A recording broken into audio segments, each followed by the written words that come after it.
Hi, everyone, and welcome to another episode for Audacity Magazine. Today we have Leslie Pitt. She went ahead and did an amazing book, and well, I want her to tell you about it. So, Leslie, welcome. Thank you. I'm honored to be here. Thank you, Natasha. Well, I'm honored to have you. I Thank you. love your book, and like I was telling you a little before the recording, and everyone who knows me knows, I either love something or I don't. And this particular book, I really love it. One of the reasons why I love it is because I feel like that toy really exists. And I feel like I've had that toy, but I never connected the fact that the toy might actually have feelings. You know, until I saw the movie Raggedy Ann and Andy. Right. In the 70s. Yes. And I saw it at Radio City Hall. And I remember a little girl, and I cried because we were going to leave her. And so when I read Lolo, I said, oh my God, yes, dolls have feelings. You know, somebody understands this, you know? Yeah. So Yeah. You know, tell us a little bit about how you came to make the book. How did I come to make the book? You know, a kind of a lifelong process, you know, developing the story, but how I came to write the book, I had actually written an inspirational book about 5 years ago, geared towards women and sort of, you know, overcoming adversity.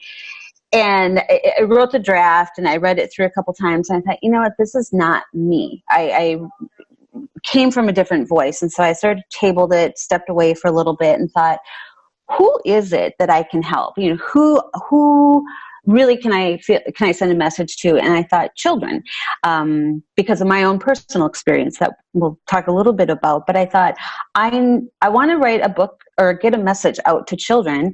And it was from that perspective that I just interestingly came up with the idea for the doll first. And then from the doll came the story, the idea of the story.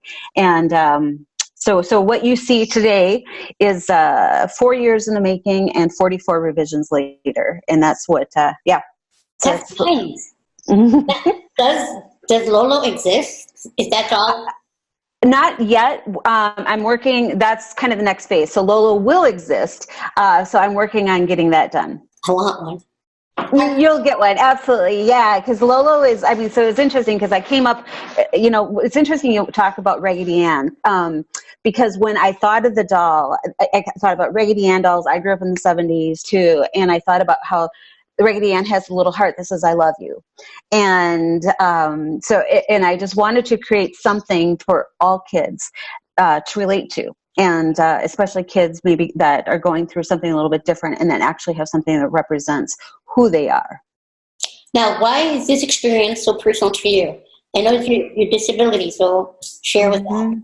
So when I was 6 years old, I was first day of summer vacation after first grade, and I was playing with my friends. And I grew up in a small little sort of idyllic town, and I was on my way home to go get more dolls. I've been playing with my best friend, and on my way home I got on my bike, and as I went to cross the street I was hit by a dump truck hauling gravel, and the trauma from the dump truck crushed my leg, my left leg, and subsequently, my left leg was amputated above the knee. This was 1975, and just, you know, it was very then, I mean, there was no cell phones, no life flight. And by the time that we got to the hospital, 3 hospitals later, because we lived in a smaller town, my leg had to be amputated to save my life. So I was 6, I turned 7 about 10 days later in the hospital, spent the entire summer vacation in the hospital in Rochester, Minnesota, part of Mayo Clinic. And, you know, and I attribute that being young and sort of going back to school. And my goal at that time was, you know what, I'm going to kind of get back to what I was doing. And without going into a lot of detail about the accident, but I just I got back to first day, second grade, same school, same kids, different classroom. And I was still Leslie. You know, what had happened to me over the summer was very different than everybody else, but all my friends, I was still Leslie. My parents got me back into tap dancing, back into brownies, a new bike.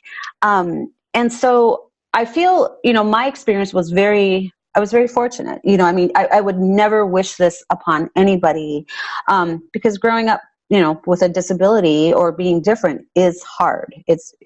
I would never wish that, but I think about, I was given this opportunity. I was given this gift. And so writing the book is really that voice. That's the voice that comes through both in Lolo, and in Lucy.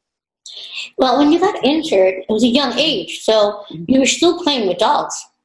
Absolutely.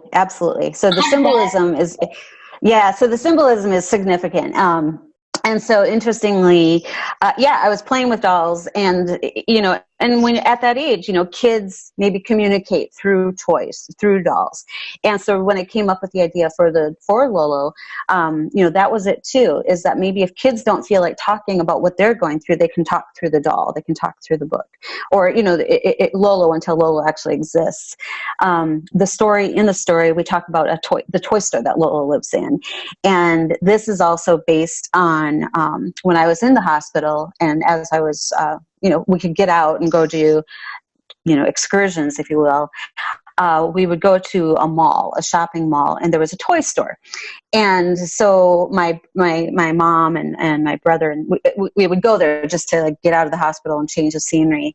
And so when I wrote the book, I envisioned that particular toy store, which no longer exists. The mall is still there. The toy store is long gone, but it's that toy store where Lola lives. I was thinking, if you can hold the book up, I have it right behind me, but I love it. Now, tell us what the story is about without actually giving away the ending, so that people can get the book. Yep. So Lola Superpower is a story of a squishy blue doll named Lolo. And Lolo lives in this toy store with all of these other dolls and on the same, on these shelves. And all of the dolls look like the kids and the people who come in to go to shop. And Lolo is proud of the fact that Lolo looks different. Lolo's blue. Lolo's soft and squishy. Lolo's arms and legs come off on and off with snaps. But Lolo loves being different. Lolo thinks that being different is a superpower. And so, of course, Lolo, because Lolo is different than the other dolls, deals with being teased with, not looking different. But Lolo's like, you know what? I know that my forever friend will love me regardless, and, will love me because of my differences. And so one day, a little boy and a little girl, brother and sister, come into the toy store looking for a birthday present for the little girl. And she's struggling with the way that she looks now that she has a new prosthetic leg. And her brother says, you know what? That gives you your superpower. That makes you different. Nobody else has that. That's a superpower. And the little girl still... And so with every book, of course, there's some drama, but the ultimate message for all children, everybody, and anybody who reads it, is that we are all different. We are all different. And that's what gives us our superpowers. So instead of, like a child with limb loss, a child who uses a prosthesis or uses a wheelchair or crutches or whatever it may be, instead of saying, oh, that poor little girl, that little amputee, or that little girl uses a wheelchair or crutches, that child themselves will say, oh, wow, this makes me stronger. I have superpower. Consequently, I hope that other kids say, oh, wow, this is my friend Leslie. I go to school with this, she has this super leg, this silver leg. And so kids will start saying, you know what? It's not what they lack. It's, maybe there's some difference, but that's what gives them their strength. And that's the superpower. And so you use a prosthetic leg. I do. Yeah. And growing up, did you have the experiences, like you said, that the dolls, they tease Lolo, and I'm thinking, did you have that too? Absolutely. Wow, I can't even, for the most part, it wasn't really till middle school that some of the teasing started. And we had actually moved out of town, and new city, kind of new friends. And I think just, middle school is hard for anybody, and then of course when you're, a little bit different, that's just the age. And, but no, I absolutely dealt with, being teased. It wasn't called bullying at the time, but it was. Bullying wasn't a term. Kids were teased. I was teased. I mean, I had my brother, my protective brother, who, he he went through this just as much as I did. He's just the two of us. He's 19 months older than I am. So that's really, when I say that I don't wish this upon anybody, it's really that particular aspect, because it is hard. It is hard when you're the child and you see yourself. It's like, I'm no different. I mean, I use a prosthesis. Yeah, I use a wheelchair. I use crutches every once in a while to get around. I'm still Leslie. I'm still human. And, it's hard to be that child, to get that message out, because that's how you feel. But then when people are looking at you like, with pity or whatever it may be, or just not understanding. So that's a little bit about sort of what I experienced. And again, when I thought about the book, and the first book that I wrote, sort of the motivational one, I thought, that's not my true message. That's my true voice. But being a child and knowing what it's like to sort of not being able to say, I'm really no different, but what makes me different makes me stronger. And so that's the voice that comes out in Lola Superpower. I like that, what you just said. What makes me different makes me stronger. So yes, yesterday, as a matter of fact, I just finished telling someone on the telephone, I go, look, my bones are brittle, but the rest of me is tough as nails. So, absolutely. Right. Let's just get this straight. Because I feel like somebody gets to the point of treating us in a condescending manner, in a belittling way. Right. We have to put our foot down. Right. The prosthetic one or not. And absolutely. Say, this is it. Absolutely. And that's exactly it. And right, it's like that condescension or the pity. And it's like, thank you. I appreciate, the pity, but not because, right. And I've often, when people say, oh, you're so inspirational, it's like, thank you. I can see why you would say that, but I'm not. I mean, this is me. This is my story. Just like this is your story. Able-bodied people, they have stories too. They absolutely do. When people say, oh, you're so inspiring, just by looking at me, I'm not into that. Now, if you know my story and you think I'm inspiring, I'm okay with that. That's exactly it. Right. Don't say that just based on what you see without knowing who I am and what the story is. Absolutely. Yep. So I really like that. Now, I need to know, are there going to be more Lolas? Yeah. So I have 5 books already written. When I say it took 4 years and 44 revisions, that was just this particular book. But once the voice changed and once I really kind of found Lolo's voice, all those other stories will be revised. But the next one that I'm writing have written and revising is about Lolo meeting a real superhero. And it's talking about people adults who have gone through trauma, whether limb loss or something like this, but it's based on a friend of mine who lost both of his legs in Iraq, went back to, he just retired Army after 25 years. After he lost his legs, he went on to be a colonel at an active military base, active Army base.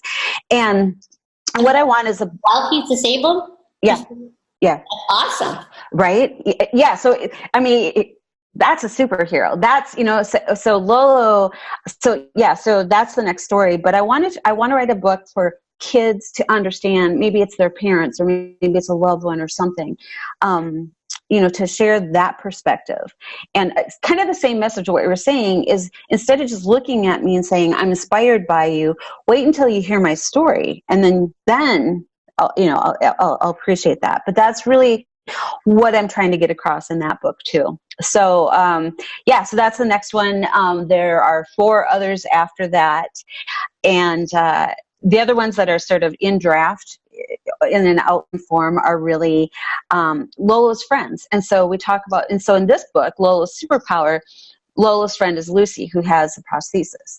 Well, Lola has many friends or will have many friends. And so maybe it's a friend who maybe has a non-apparent disability, maybe, autism or ADHD or maybe visual loss or hearing loss. And so what I'm trying to do is really sort of share those perspectives, but always the same voice about that Thank you. Yeah. I wrote Lola Superpower. It's interesting you say, you the word use condescending, because the books that I read, as I was doing the market research were there, and I'm not criticizing, but I thought, if if I'm the child, I mean, I can put myself into my 6-year-old, 7-year-old self and, hear that voice. And I thought it felt condescending. And so, or very clinical, or written from, maybe a psychologist, and they serve an absolute purpose as well. And so I wanted to write these books that were from the voice of the child. And so that's really what I'm trying to get through these books. I think and sharing the stories. I'm going to say that I watch Sesame Street. I still do, because yes. I want to see what they do and how they develop it. Maybe yes. it's because I've actually, I'm matured. I don't know, but I feel like the original Sesame Street, yes, they spoke to you in a nicer manner. Thank you. Now, when I see Sesame Street, it's not the same feeling. Okay. They condescending at times, maybe a little bit on the pity side. And I'm thinking, this isn't the Sesame Street I know. Right. Okay. So when I read Lolo, I said, yeah, that made me feel nostalgic to the old Sesame Street. Yeah. Yeah. I think in 1978, 79, they had a Christmas Sesame Street, and they were going to stay up all night for Santa Claus to arrive. Big Bird, Ernie, and all those people. And I remember staying up watching it because it was a Sesame Street, special. And when I was reading Lolo, I go, Lolo should go to Sesame Street. I was thinking that. It belongs there, Yeah, no, thank you for saying that. And again, it's interesting. I grew up Sesame Street too, and Mr. Rogers. And so, that's really that mindset. That's the messaging. Yes, that's interesting. But yeah, I think Lola belongs on Sesame Street. Absolutely. Now, let me ask you about the project. You have a nonprofit? I do. Nonprofit. So Project Lolo is a nonprofit organization. So Lolo actually stands for Love Ourselves, Love Others. And so I probably did things a little bit backwards. So I started the nonprofit in January of 2018, although the book was progressing at the same time. So I started a nonprofit and what we do is we provide access to orthopedic care or devices to kids. And so, and we're focusing in developing countries. And so our first clinical partner, and how we provide access is that we partner with hospitals or clinics or whatever organization provides that care to kids with differing, and I use differing abilities instead of disability, but with differing abilities. And so our first clinical partner is in Ghana, West Africa. I've been to Guatemala, going back to Africa in October, November, looking at other potential clinical partners in Liberia, going back to Ghana, and then going to Uganda, where there's an orphanage and school being built for children with different abilities. And so why Project Lolo came to be was, again, I've professionally had some really incredible experiences serving on different boards here in the U.S., worked on getting some legislation passed for fair insurance for people with, to get access to prostheses and some other things. And I kind of felt like my work was done. I felt like I've done some good work here. And I don't like to use the word work, but, just accomplishments. And I always felt like I wanted to help kids more, and kids on a global scale. And so I started researching who's doing what. Is it Save the Children? Is it UNICEF? And I came across this report from the United Nations, the World Health Organization, that talked about what's happening to kids globally, and really sort of the fact that kids with their differing abilities are denied basic human rights. In some countries, some cultures, it's the right to life, it's the right to education, it's the right to healthcare, it's the right to dignity, it just goes on. And at that moment when I read that, and I still have the same goosebump reaction every time I tell the story, is I thought, if that was me in 1975 in any other country in the world, number one, I wouldn't have survived. Number two, as a woman, I would not have had any of the opportunities educationally, anything. And I thought my value as a human is no different. The fact that I grew up in the United States versus a child who's growing up in Uganda or wherever. And so I said, well, surely there's an organization who's helping kids. And there weren't. And I reached out to Save the Children and UNICEF and I found out while they help all kids, there's not one group. And so I thought, okay, create it. So I created Project Lolo. Like I said, we launched in 2018, January 2018, sort of April-ish. So far in our first year, we have raised money that we donated back to our clinical partner. And so far, I think we have helped 6 kids get their first, I think 5 of the kids got their first sets of prostheses, and then 1 child received some crutches. And so just the intent, my thinking was when I read this report was that if we can just get them the wheelchair, the prosthesis, whatever it is, and they can literally ambulate, wheel, crutch, whatever, to school, to the clinic, we've changed our trajectory somehow. We've changed that outcome. And so it's really because of, what I, in time, want to share are the humanitarian stories, the children that, when my brother and I went to Africa and Guatemala, the children we met, many of whom were, discarded or have been discarded because of their differing ability, are the strongest children I've ever met. And so back to, and I thought, I have this personal experience. I have professional skills that there's nobody, I don't, not to sound egotistical, but I get it. And I thought, this is why I'm here. So Project Lolo came to be. We are in year 2, slowly growing. It's taking on a life of its own. And it's just an incredible experience to kind of sit back and watch it and to see people following it. And I think as part of the storytelling, I love to tell stories, obviously. But part of it is too, with Lola Superpower, that message is the same. It really is the same with the kids that we're meeting and helping. And so, I'm really trying to show the world, that these kids, because of their differences, have superpowers. These children have survived infanticide. They have survived abuse and horrific things that no child should ever experienced. And the fact that this happened to them because their, disability is just, it's just unfathomable. And so that's how Project Lola came to be. And so it kind of all ties together with Lola's Superpower. Yeah. Actually, I want to say that it shows how passionate you are about it. Yeah. I thought I spoke a lot, but you're right there with me. It's really good. Makes my life easier as an interviewer. And I think that very audacious of you, because the way I feel is that it doesn't matter your disability. If there's something that you can do to give back to the world, yes, go for it. And absolutely. You are an example of that. You are actually an audacious person. One of the reasons why I started Audacity magazine was because I felt that there has to be more people like me. People that say, okay, so we're disabled, but we're not going to sit here and just crumble. We're going to go and live a life, and if we can help others, even better. Right. Absolutely.